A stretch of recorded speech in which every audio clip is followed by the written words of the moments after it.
go, go! O Jap, bigyan pa kita chance kumabol next week sa Sunday or ano ha. All fair, basta kailangan mapagdaanan yung module. Kung bigyan kita ng 5 shorts. O go! It looks like it doesn't know how to fight. Go, go, go.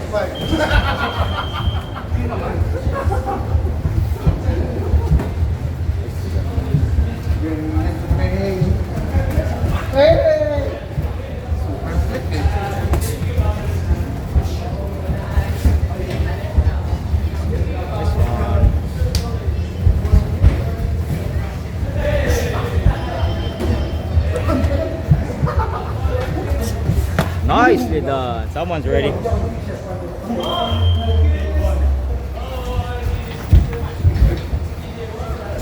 Oi, oi, good job. Touch my wallet.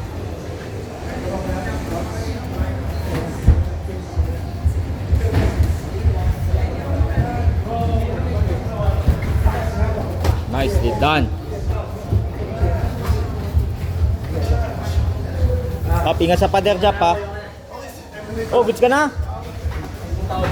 Oo. Saan ang face-to-face mo? Saan ang face-to-face mo? Sa Iron.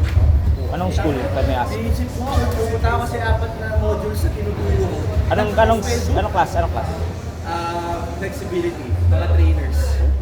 Mga Exposure lang. Push. pero kasi, okay yung bayad eh. Kasi per module, nasa 4,000 to 6,000. Hindi naman sama. Ilang linggo yun? 12, 14, gano'n, semester.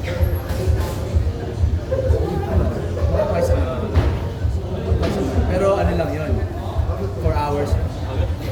Not bad, diba?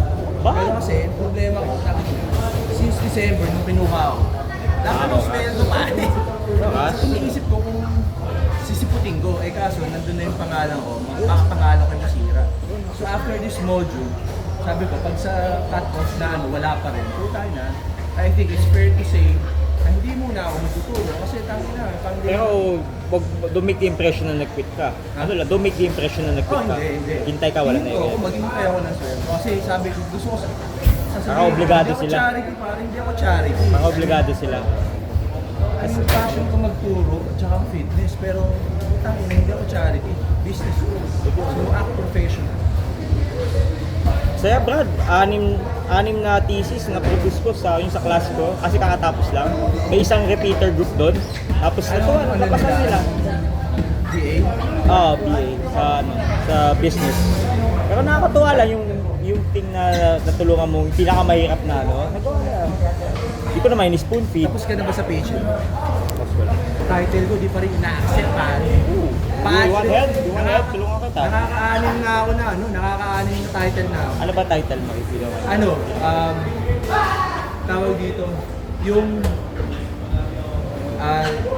yung licensure o fitness professional sa PRC. Okay.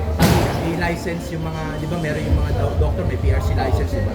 Gusto ko yung fitness professionals, fitness trainer, meron din natin. Pare, electrician nga, tsaka tubero, pare, meron license. Nag-explore ka o naghahanap ka ng feasibility study? Feasibility study. Dapat sa title pa lang alam nila feasibility. Pero kasi ang issue doon, this is national siya pare, ang sabi nila, baka tumagal. Baka tumagal. Kasi ang hinahabol namin matapos this year. So sabi sa akin, Start small ka muna. start small, sabi ko, magsabi sa akin, mag-specify ako, sabi ko, hindi ko kasi Gold's Gym na lang. Isa-standardize ko yung training ng Gold's Gym based on the NASA principle, NAS principle. Tapos pwede siya maging, kung hindi siya exploratory dahil may benchmark ka na, pwede kang alam mo yung pre-test, post-test, malaman mo yung before yun, that's one example. O pwede gawa ng correlation, yung mga trained employees ng Gold's Gym, ano yung related ba sila doon sa standard ng ano? So hindi siya, pwede rin yun. Yun yung kailangan ko rin. Tulungan kita if you want. Sige. Nasa title yung para ma-accept eh. Kung alam nila, at saka kung ganun, dahil may standard ka, maging quantitative. Numbers tayo, may measurement ka. Yun ang mahirap Yun i-review. yung sinasabi sa akin, quantitative. So, sino yung interviewin mo? Sabi, kasi nga, ang alam nila national, di ba? So, meron ba kayong group ng mga fitness trainers dito na sa Pilipinas? Sabi ko, wala, natataw loob kasi hindi naman siya hawak ng gobyerno. So, technically, private siya. Kasi kasama ko na